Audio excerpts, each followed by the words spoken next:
pagi. Selamat pagi Bang Martin. Apa kabar, Pak? Alhamdulillah sehat Bang Martin ya. Sehat. Selamat datang di Kota Metro Bumi Sawah lagi. Terima kasih Pak. Bumi yang indah. Terima kasih Pak datang ke sini. Dapat salam juga dari pemimpin redaksi kami Ibu Uni Lubis Pak. Oh iya, terima kasih. Salam kembali. Iya.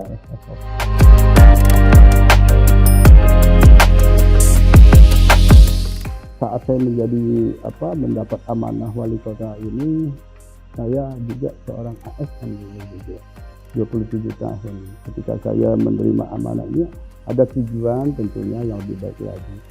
Kalau membagi waktu, karena saya sudah biasa ya, Metro ini kan tidak luas juga ya. Hubungan dengan keluarga insya Allah lah baik sekali, dengan anak-anak saya sangat dekat sekali ya, termasuk dengan keluarga yang ada di sini ya, dengan staf-staf saya, karena saya juga menggerakkan juga kegiatan-kegiatan yang memang intinya membangun Lampung. Jadi kalau dulu tidurnya hanya 2 jam jadi dokter kandungan itu. Kalau sudah bisa tidur terlelap 2 jam itu sudah bagus itu. Kalau sekarang saya cenderung lebih banyak tidur. Maka saya tidak bisa. Oh misalnya ada hujan malam hari, mungkin saya tidak bisa tidur di situ. Kalau saya ada di sini mesti saya memantau terus gitu loh. Setiap kejadian apapun di Metro, walaupun malam saya turun. Kenapa? Karena buat saya sudah melatih hal itu seperti itu. Hubungan dengan masyarakat dan sekitarnya masih terus. Hanya satu yang tidak berjalan sekarang, praktek. Jadi saya tidak pernah praktek lagi selama saya mendapat amanah ini hampir 2 tahun. Dulu pasien saya tidak kurang dari 51 hari. Sebetulnya Bapak kangen nggak Pak ketemu pasien? Alhamdulillah saya setiap hari ketemu masyarakat saya. Pasien saya sekarang lebih banyak. Yang dulu biasanya porsi saya adalah para wanita dan ibu-ibu terbanyak ya. Sekarang kan mulai dari remaja semuanya, anak bayi baru lahir, itu adalah masyarakat itu adalah pasien saya juga yang saya harus perhatikan. Hari ini saya sudah 4 kelurahan. Pagi tadi mulai dari pagi saya turun ke bawah, jadi bersama. Saya kira hal itu jalan aja lah, seperti air mengalir saja. Saya kira karena kita kan sudah terbiasa. Saya bersama istri saya sudah biasa melakukan hal-hal seperti itu tanpa juga harus protokoler yang sudah ada.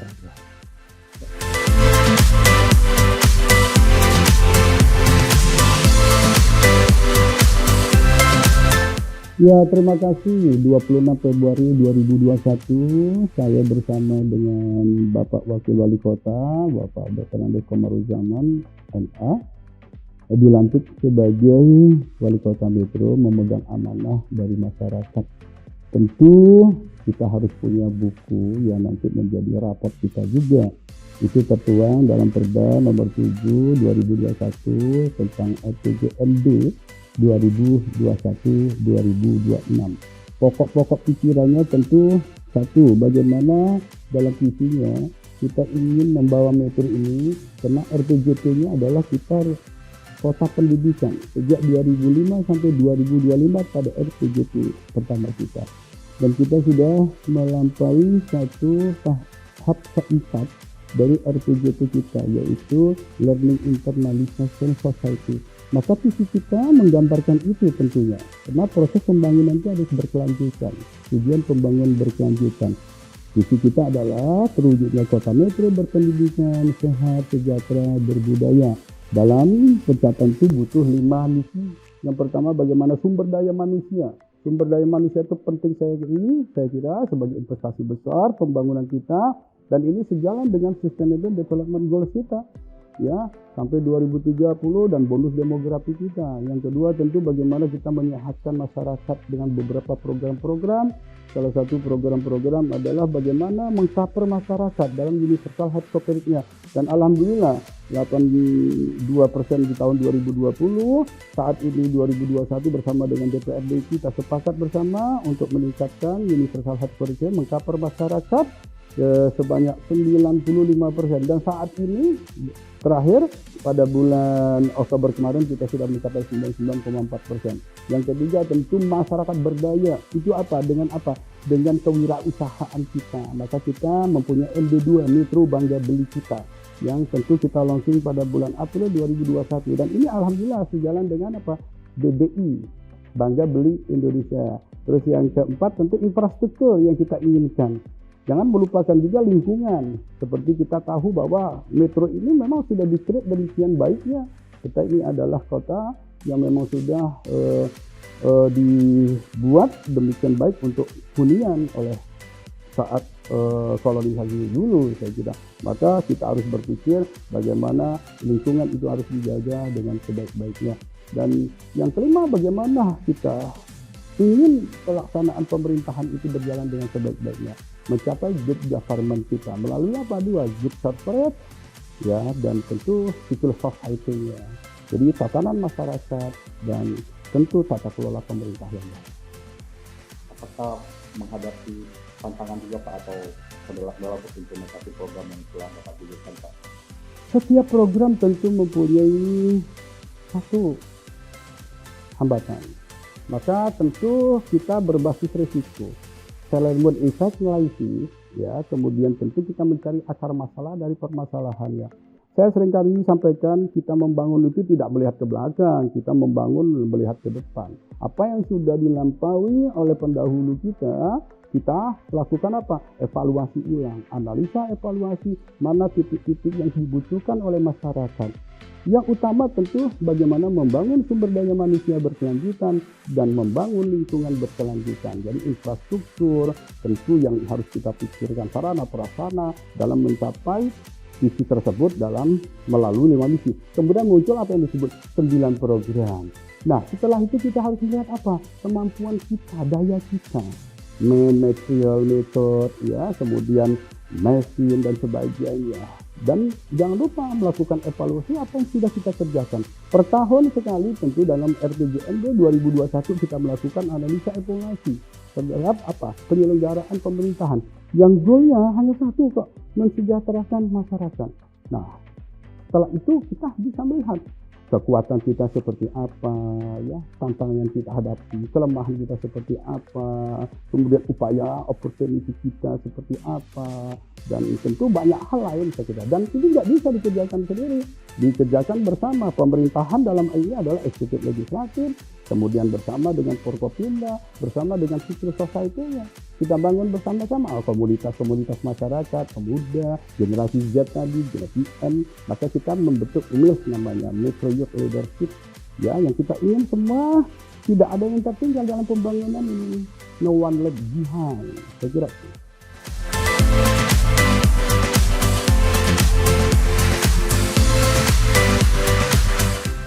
Ya, tataran kita tentu tujuan pembangunan berkelanjutan tidak lepas dari masalah sosial budaya.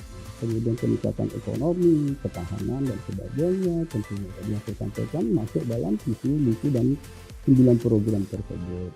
Termasuk juga bagaimana kita melihat metro ini kan punya sejarah. Sejarahnya adalah sejarah kolonisasi. Kolonisasi itu adalah satu kegiatan upaya dari pemerintah Hindia Belanda saat itu meletakkan kota metro ini, Metro namanya. Metro itu sebagai pusat pemerintahan. Jadi apa yang mau kita angkat? Oh, yang sudah saya sampaikan. Sumedang itu terkenal dengan apa? Tahu. Kita sudah terkenal kok dengan kota kolonisnya. Ya, tentu kearifan lokal itu bersama berbaur. Itu yang disebut sebagai konstruksi budaya yang kita akan bangun bersama. Apa yang kita lihat? Pemuda-pemuda, para komunitas itu melihat ini. Karena mereka belajar di sini, banyak yang menulis tentang apa? Sejarah kota metro, ya. Kemudian bicara juga sampai mencari sumber berita itu di Leiden, di Belanda sana kan itu. Artinya apa? Ketika kita berbicara, maka ada orang-orang yang tentu ya akademisi dalam hal ini yang ikut bertanggung jawab. Ya, kemudian tentu media dalam hal ini juga, pelaku usaha, pebisnis dan sebagainya, komunitas ini saya kira. Nah, ketika perpaduan ini menjadi satu bulat, ya dia akan membentuk satu kekuatan yang sangat bagus sekali dalam pembangunan. Artinya nilai-nilai positif lah yang harus diangkat dalam proses pembangunan. Tentu yang saya sampaikan tadi ada kendala hambatan, yang mana kita harus lihat akar masalahnya. Membangun budaya, sekarang sudah terbangun, artinya kan kita sudah mempunyai mungkin saat pertama kali kabupaten kota dari 15 kabupaten kota di Lampung yang menetapkan cagar budayanya adalah kota metro juga dalam hal ini. Cagar-cagar itu sehingga menarik perhatian ya orang untuk bertanya, Metro itu ada apa sih gitu. Oh iya, ada cerita yang menarik tentang apa kolonisasi. Maka kita membuat apa? History walking tour-nya, ya. Kita membangun sejarah-sejarah ya dari artefak peninggalan yang ada seperti Dr. Swanning itu RIS namanya, Rumah Informasi Sejarah. Di situ kita bisa bercerita kepada masyarakat. Yang paling penting harus tahu siapa? Ya pemakainya masyarakat Kota Metro. Ya pelajar-pelajarnya. Maka mulai dari PAUD mereka harus dikenalkan sampai SMA, sampai perguruan tinggi. Mereka harus menikmati history walking tour tersebut. Sehingga daya tarik itu muncul. Yang lainnya adalah kegiatan-kegiatan yang bisa diapresiasi adalah apa? Metro itu akan tampak salah satu apa? Sudah terbentuknya Rumah Sakit Pendidikan Fakultas Kedokteran yang salah satu 9 program kita juga mempunyai multi proyek yang sangat besar sekali. Lain-lainnya ada dari kebudayaan dari masyarakat, pemuda, komunitas, ya sudah terbangunnya pasar kreatif dan sebagainya dari 17 subsektor ekonomi kreatif tersebut. Saya kira banyak sekali lagi.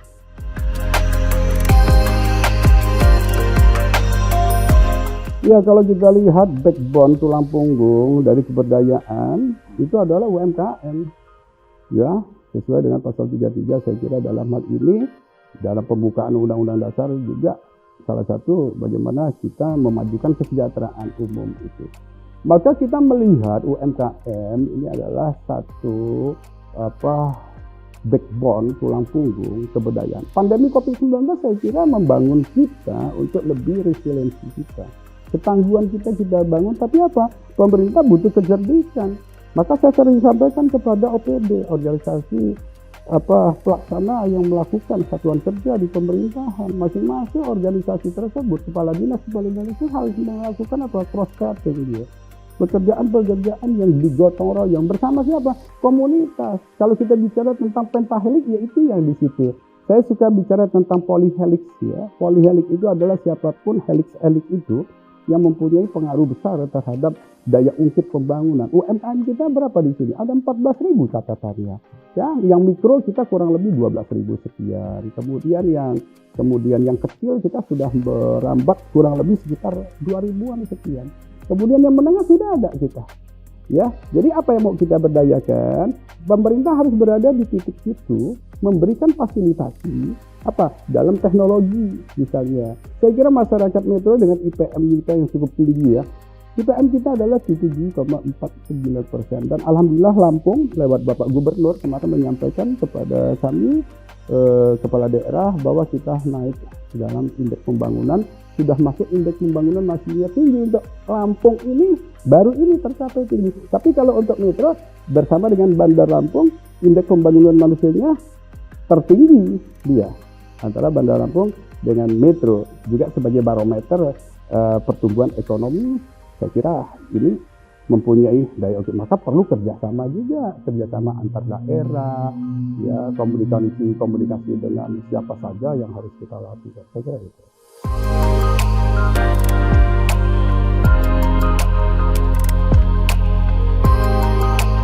Kalau kita bicara di ide itu dana insentif daerah. Insentif itu kan pemberian oleh karena penghargaan kinerja kan.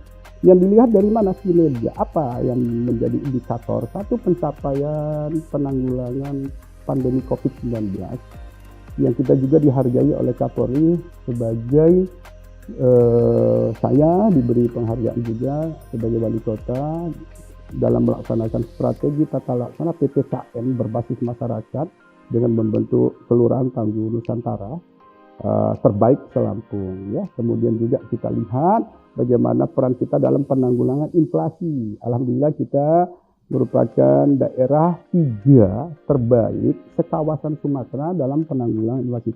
Yang lainnya adalah bagaimana akuntansi keuangan pemerintah itu sesuai ya. Tata kelola keuangannya sesuai, kemudian teknis pengelolaan keuangannya sesuai. Nah ini yang menyebabkan kita mendapatkan BTW 12 kali dengan tentu temuan-temuan yang saya kira semakin baik kita. angka-angka kita tersebut, termasuk sakit RB kita juga tertinggi di Provinsi Lampung pada 2022 kita langsung menerima dari Kementerian RB. Nah, inilah indikator-indikator ini yang memberikan kepercayaan kepada pemerintah pusat untuk kita mendapatkan BID pada perubahan di 2022, dan alhamdulillah di Murni juga kita akan mendapat lagi kepercayaan. Malah kita itu tertinggi di antara di atas DKI malah kita itu untuk di perubahan. Di Lampung saya kira kita satu-satunya juga yang tertinggi.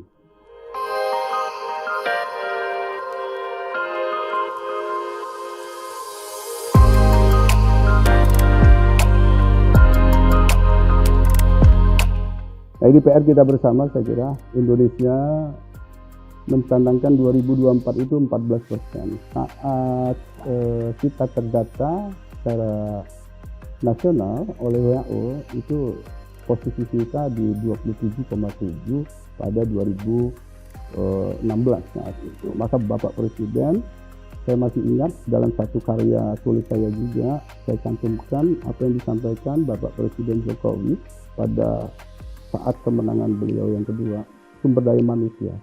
Karena kita mau melampaui 100 tahun Indonesia Merdeka 2045, peta jalan kita gitu.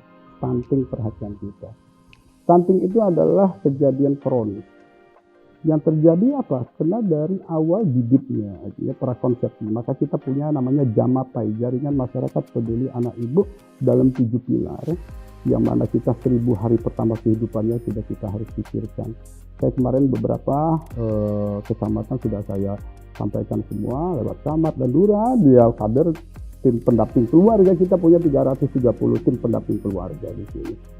Termasuk juga semua perguruan tinggi, siapapun, media juga saya minta ini untuk ikut bersama. Jadi 8 konvergensi stuntingnya harus dilakukan dengan baik. Kemudian kita harus melakukan identifikasi dengan benar. Maka kita sekarang ini mempunyai 11 lokus prioritas ya untuk penanganan itu. Pada tahun 2020 stunting kita itu 19,9 menurut SDGI, kemudian menurut SDGM itu kita 7,7, dan sekarang menurut SDGI alhamdulillah kita sudah turun 8,6 sekitar itu. Harapan kita tentu kita akan membantu provinsi dalam hal ini, karena kalau kepala daerah, masing-masing kepala daerah memahami tentang ini, maka apa yang diinginkan Bapak Presiden untuk menurunkan 14% tercapai. Nah, kita berharap juga 2024 paling tidak kita sudah di titik 10%. Tapi sekarang sudah 8,6 kita. Artinya mungkin bisa lebih baik lagi di 2024. Jadi 8 konvergensinya itu ada blok namanya, 18 blok yang kemarin juga saya sampaikan di Surakarta dalam acara musyawarah nasional. Kita bicara tentang peningkatan kesehatan ibu dan anak. Saya diminta untuk salah satu kepala daerah yang diminta juga untuk menyampaikan. Maka kita masuk dalam 6 skala transformasi bidang kesehatan. Jadi kita gabungkan, kita sederhanakan untuk di metro. Jadi kita harus melihat bagaimana kota kumuh itu masih ada di sini beberapa. Nah, jangan pernah kita bercerita hal yang baik saja. Saya pikir untuk metro ini kita harus terbuka saja melihat, karena kepentingannya adalah masyarakat, mensejahterakan masyarakat. Pemimpinan itu tidak boleh menceritakan hal-hal yang terbaik. Tapi bagaimana program dia adalah program yang bagus untuk kesejahteraan masyarakat. Dan kalau itu ada kendala, maka kendala itu harus disampaikan ke pusat. Jadi apa yang harus diturunkan? APBN. APBD tidak mampu semuanya. APBN itu bertanggung jawab dalam masalah stunting. Kalau tidak ada yang turun itu, nah itu yang menjadi pertanyaan. APBN yang lainnya ada APBD-nya yang sudah dibagi di masing-masing OPD. Ya, yang lainnya pihak swasta, forum CSR. Saya mengajak forum CSR Lampung, pernah di sini bersama BNI, forum CSR Lampung. Saya sampaikan aja, paling mudah itu langsung saja langsung identifikasi apa yang kita ingin lakukan. Nah, saya kira hal-hal seperti ini tanggung jawab kita bersama, media juga bertanggung jawab. Dan alhamdulillah, insya Allah tentu dengan segala upaya, dengan hati, saya kira karena kita bekerja itu memang harus dengan begitu, memberikan pelayanan, insya Allah Allah memudahkan semuanya. Tuhan Maha Tahu.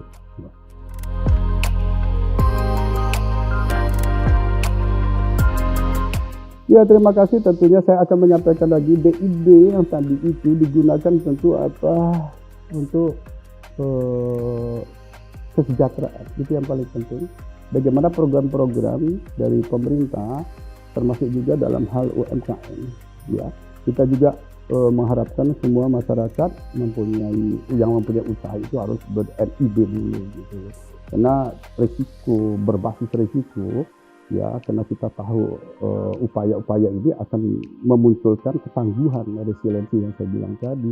Dan saya kira kita harus terus mengawal para pengusaha UMKM, terus pelaku usaha dan beberapa komunitas-komunitas yang memang memberikan andil sangat besar dalam pembangunan ini.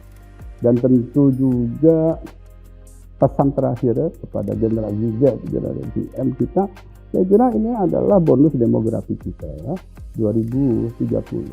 Di mana kita sudah mencapai bonus demografi tersebut. Angka kita sudah di titik generasi Z itu 27%. Jadi kekuatan sumber ini jangan sampai menjadi modus, saya bilang. Apa yang menjadi modus? Menjadi malapetaka kita tidak mengurus dengan baik. Jadi generasi ini harus betul-betul ikut berperan di dalam proses pembangunan. Jadi MEYLOS itu, Metro Youth Leadership itu sebenarnya satu inisiasi yang saya sampaikan bagaimana kita ingin mengajak mereka, dan peluang-peluang itu harus bisa dibaca. Kenapa? Teknologi informatika IoT itu sangat berkembang sekali. Kita lihat beberapa pemasaran sekarang itu dengan e-commerce dan sebagainya, online, saya kira lebih baik. Banyak sekarang display saja yang dilakukan secara offline itu. Dan kecerdikan itu harus dibentuk dalam Metro Creative Hub.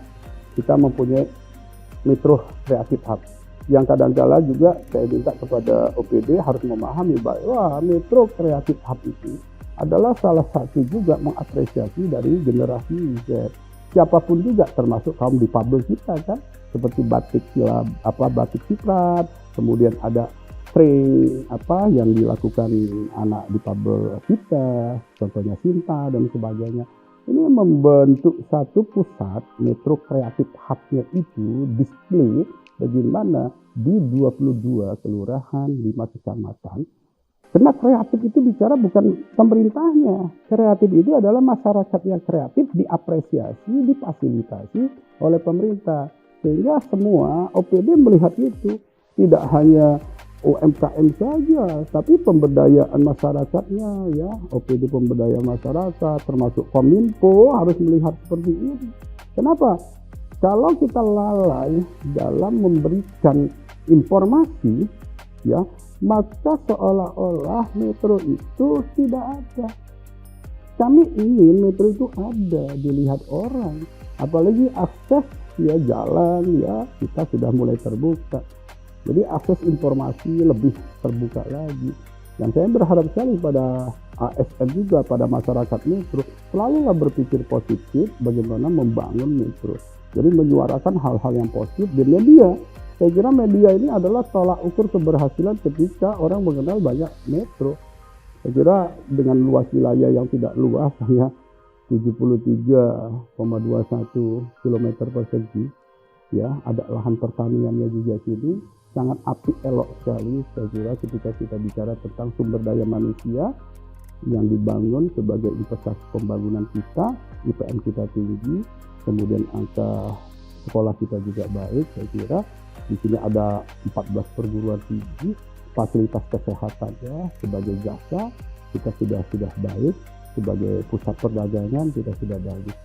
Saya kira hal-hal itu yang paling penting sekali, menata ke depan bersama-sama dengan masyarakat, ya, dengan komunitas, siapapun juga dalam polyhelixnya itu sangat penting sekali membangun Metro. Kita lahir di Metro, ya kita cinta Metro, tentu juga kita ingin bangga tentang Metro.